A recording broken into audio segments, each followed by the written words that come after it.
Okay, let's see what you got. Ooh, you guys need to know about the Ace of Cups.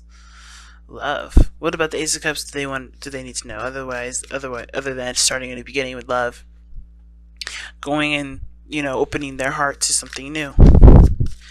This could also talk about, a pre-existing relationship, but looking at an emotional aspect a little differently. Such a beautiful card. I just wish it wasn't so bright that you guys can't see it, but yeah, there you go. But the Ace of Cups, y'all. Why is the Ace of Cups coming out for Cancer?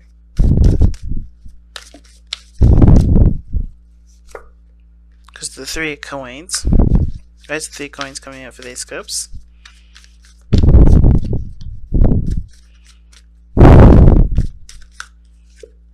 The Emperor. Oh, I get it. So the Ace of Cups is to talk about, yes, emotional growth, but I think it's also talking about being more passive. Now, it's interesting that this card comes up because it's not necessarily about being more passive, but it's also about knowing your power, being aware of your power, and being willing to surrender that power when it need be, right? It could also, to me, indicate, figuring out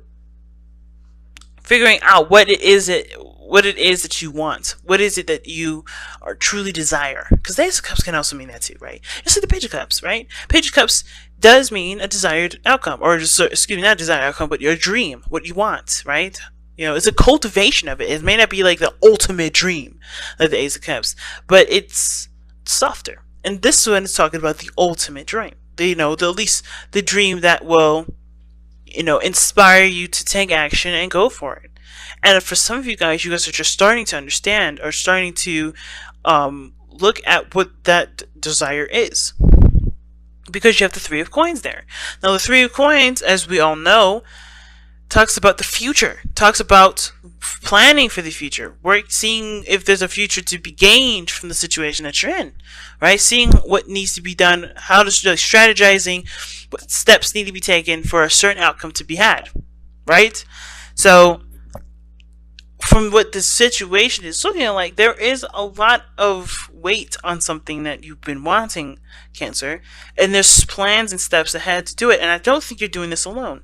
I feel like you're doing this with another person. I feel like you have a good group around you that's willing to work with you into a direction that requires you to be more emotionally open. Okay? Now, the stubbornness is definitely coming in here, because I think at this one point you guys have kind of closed the things off. Or maybe you've been intimidated by someone, or intimidated by your circumstance, and you had to kind of put on a brave face and kind of ignore those emotions for a while. But this is now your time to allow yourself to be emotionally open and to experience love, experience some sort of emotion, to start that journey in which you've put off for a while, perhaps. What's brought the Ace of Cups along for Cancer? What's made Cancer decide to look at the Ace of Cups now?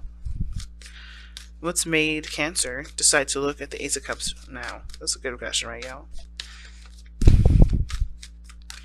What's made Cancer decide to look at the Ace of Cups now? What's made Cancer decide to look at the Ace of Cups now? Okay. Because you feel ready. I think you guys have been through enough BS to know that you can handle the next chapter, okay? The Seven of Wands. So the Seven of Wands, I always see this as the Five of Wands, but advanced, right? You're the step above the rest of the wands. You're standing above the conflict. And I always feel like with the Seven of Wands and how it's representing itself is that you have overcome enough conflict to know exactly what you can and what you can't do, or what you're willing and what you're not willing to do in that circumstance. But it's also standing your ground in situations that that people constantly test, right?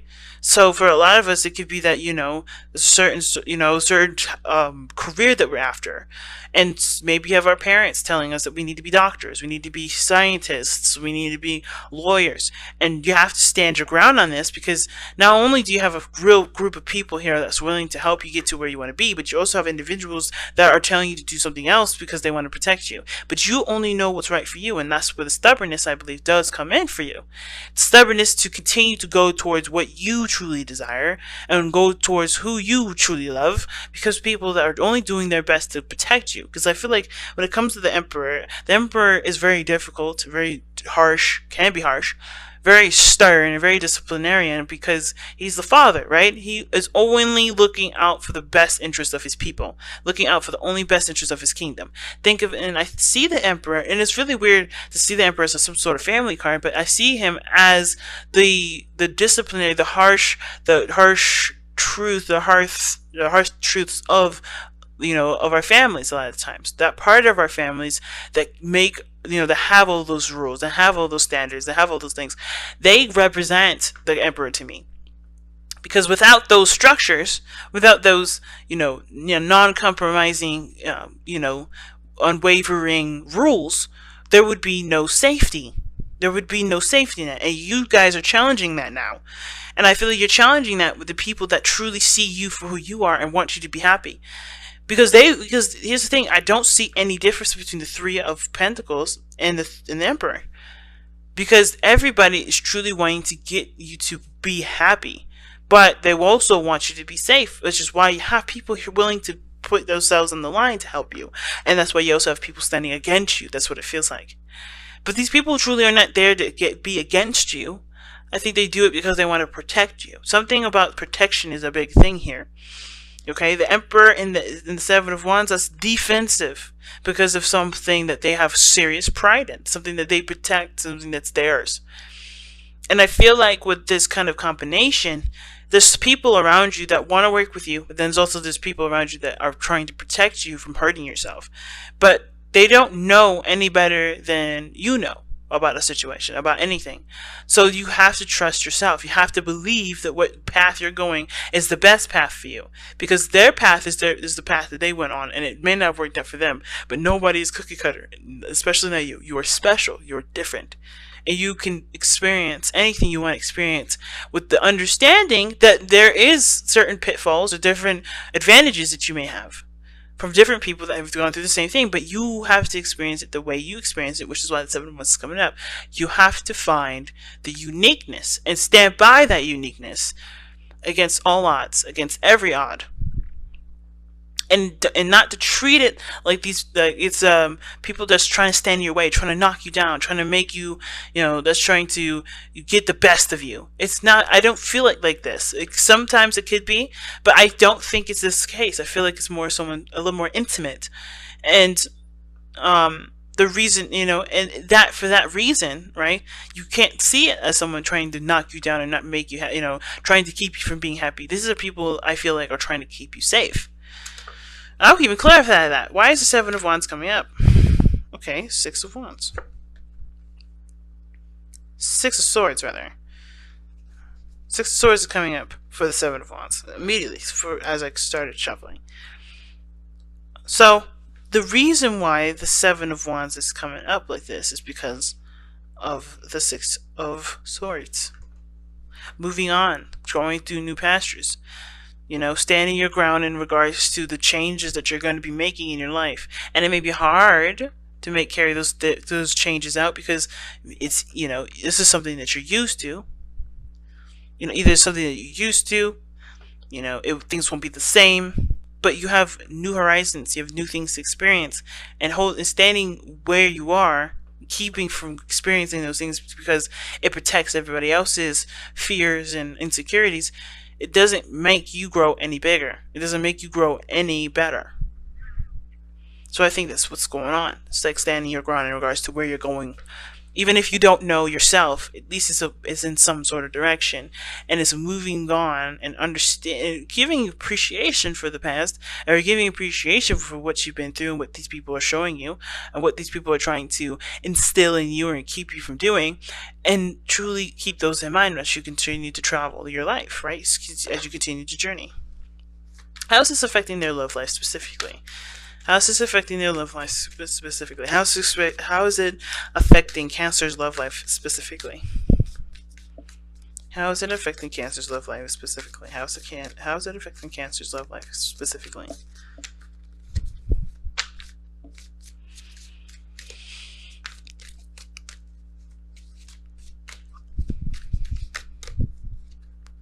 Okay, the Seven of Swords. I like it.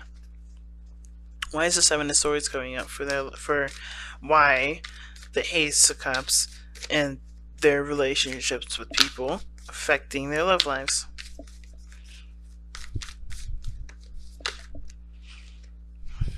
Eight of Wands. Going for it.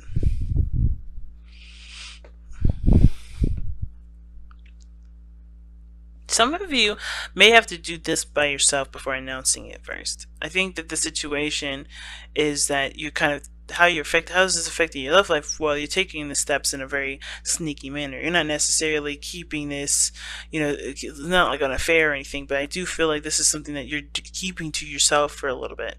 You're not necessarily going to out and say everything yet until you know where you're going, until you know what's up, until things are clear. Right now, the Seven of Swords is very opposite, in my opinion, to the Eight of Wands, because the Seven of Swords is sneaky. Yes, it's in the shadows. You don't see everything quite clearly, right? This is why it's a risk, because you don't know if you're going to be coming, or if you don't know if whatever you're going to do, you're going to be coming out the same.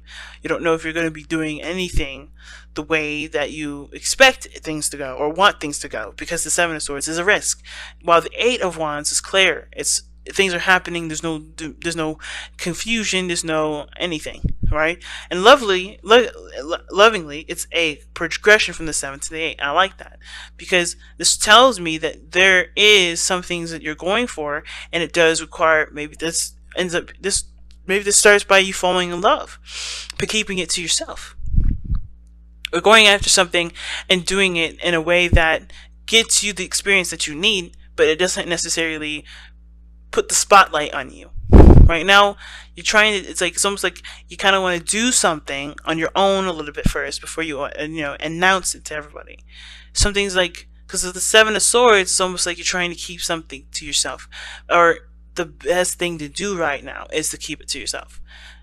Not saying that you can't trust anybody, but before you insert any, get someone else's opinions or thoughts, or have them involved in your shit, because that's how it always works, right? No matter what you do, no matter how you do things, people always get involved. So I feel like the best way to kind of experience what you want to experience is by doing it yourself without letting anybody know, unless of course this involves people that are willing to work with you. Right? If the people are there to work with you, I don't think that's too much of an issue with communicating what you're doing to them. But I feel like the best way to do it, the best option, perhaps, is to just keep it to yourself for right now and do what you want to do. Not let anybody necessarily know what you're up to, but but if they ask, it's not necessarily something that you should be ashamed to say. Especially if you're trying to find pride in what you're trying to do anyway. If you can't be prideful and do it in people's faces, figure out what why you don't have it, and then apply it, right? But I kind of feel like for this situation, right, it's affecting your love life in a way where you have to kind of be cautious, or you have to be, it's best to be more reclusive, or not reclusive, but just kind of keeping it to yourself, being a little sneaky, just doing it on your own first without actually having to divulge any business of your own. Okay, so just kind of figuring things out on your own and then riding that wave, right? So like I said, it could be career wise, just going down a path, and if you love it, then go for it. If you don't love it, then nobody knows that it wasn't exactly all that cracked up to be, and nobody has any invested interest in what's going on in your life. What is the outcome for Cancer regarding the situation? This could even be for love, right? If you're trying to see how things are in your life, and maybe you may have some sort of idea if maybe your preferences may be different than said person, how the family treats certain things, right? For instance, if you're bisexual or gay, you don't have to let anybody know that you're dating somebody or doing anything like that.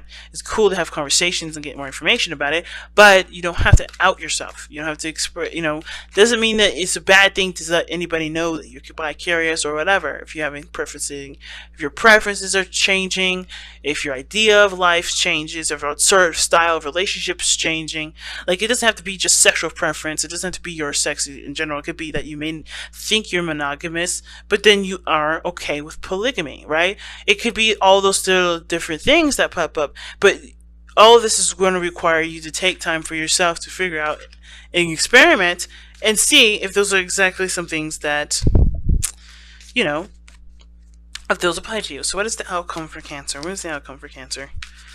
What is the outcome for Cancer for me? What's the outcome for Cancer for me?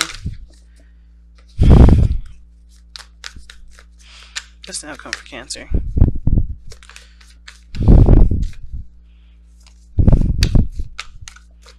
What's the outcome for Cancer? What's the outcome for Cancer? What's the outcome for Cancer? The Ace of Cups. The Page of Cups, rather. It's interesting. You have the Ace of Cups and the Page of Cups. I love it. And the Ten of Wands. Dropping that burden. Letting something be. You know? And I feel like the outcome with the Page of Cups is that there is maybe some offer of love. Some sort of, something that you hold close and dear to you. Something that's precious to you. But it's something that's yours. Something that's, that you nurture, you take care of, and you grow. And you spend time to understand and nurture it and to raise it into something beautiful. And I feel like that's the Ace of Cups there. But the Ace of Cups, Page of Cups is usually the smaller version of the Ace of Cups. But it's definitely, I feel like this is somebody either expressing their heart to you or you expressing their heart to them. You going after the dream career that you want, and starting to understand it, starting to learn it more. But you no longer hold the burdens of what other people's interests may be. You go after what it is that you want. If you're tired of hearing other people's side of the story, you don't know if people are really on your side or if there's people against you because they want to protect you, but perhaps you just have to take that journey solo. You have to do something where you have to understand that path solo and understand what you love, why you love it a lot more, and start to understand what that love is and see if it's that career, if it's that love interest, if that's the style of relationship you want to be in. And, experiment until you get the right cup, until you get the right thing, right? It's exciting. All right, so let's take a look at your messenger oracle. What does Cancer need to hear from the messenger oracle for this reading? Wow, okay. So you got two cards. We are all connected and let go of the old. Now, we are all connected talks about everything happens for a reason, everything happens for a purpose. There's nothing nothing exists without the other.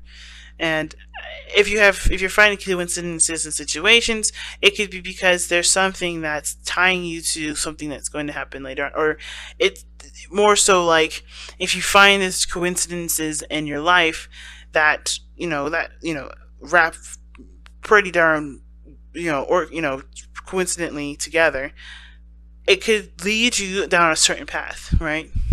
Everything is connected. Everything's, pushing you towards a certain goal, or, you are pushing yourself to a certain area in your life to look at. And all those things that you interact with, everything that you've been through, could be that it's connecting you to what your desire is, or what your destiny is. And your destiny is your destiny is determined by you.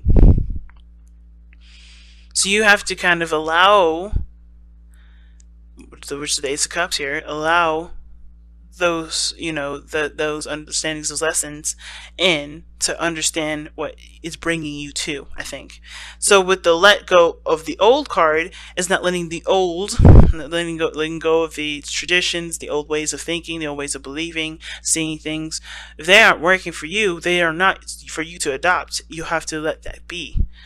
And a lot of the times we may hold on to those old ways of being, though, those old commitments, those old, things, because it's easier, it's less risky, and it's just something that we're used to. It's familiar, it's safe, right?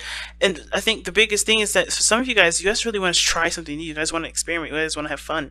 You guys want to explore, and it's scary, but I feel like you guys are coming a little bit out of that, that crab shell of yours and starting to travel a little bit further out into destinations that you've always wondered about. And you have everything that you need. Don't let the old taint your future. Let the old be the the wonderful lessons that you can use for any sort of hiccups that come up in the future. But don't let it taint it. Don't let it keep you from going and desiring something that you've always wanted to experience. Okay. So let's take a look at the wisdom of the oracle. See what you guys got here. It's been a second since I pulled these cards. So let's see what I've got for you guys regarding the wisdom of the oracle.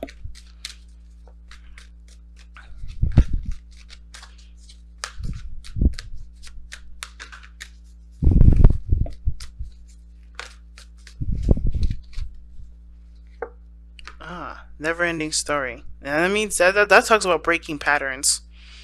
Okay, that talks about breaking patterns. Let me go ahead and quickly glance, because a lot of times situations will consistently repeat itself unless we do something differently. Okay,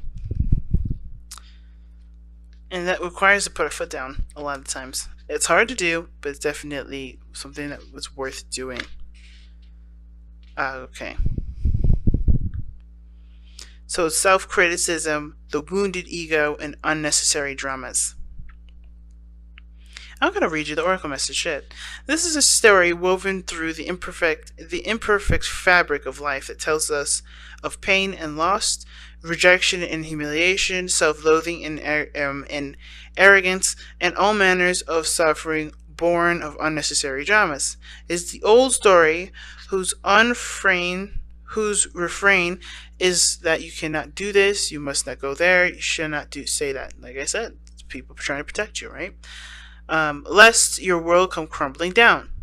Today, know that none of this is actually true. The sky is not falling. The voice you hear is just a small, scared, conditioned part of you that got you stuck in a lie, wants to protect you, and needs to be seen as a victim. Love that lost part of yourself. Fear is all that it knows. Distort guidance. Distorted guidance is preventing you from being true to yourself. You are not your story. And the narrative is simply the voice of your fearful part, small and vulnerable and easily soothed. See what I'm saying? That's exactly what I was just saying, that with let go of the old. Don't let the past taint the future. Don't let old failures, old humiliations, don't let your family even keep you from doing what you feel you're allowed to do. Because they are not you that's living your life. You are living your life. They've lived their life. They've gone through those experiences. They've heard things, right? But again, you don't have any business soothing anyone's insecurities or doubts. You have to focus on what you need. And that sometimes means that that person has to just live with that sort of change. And that even means that you have to live with that sort of change. Especially if you realize that this is keeping you from being happy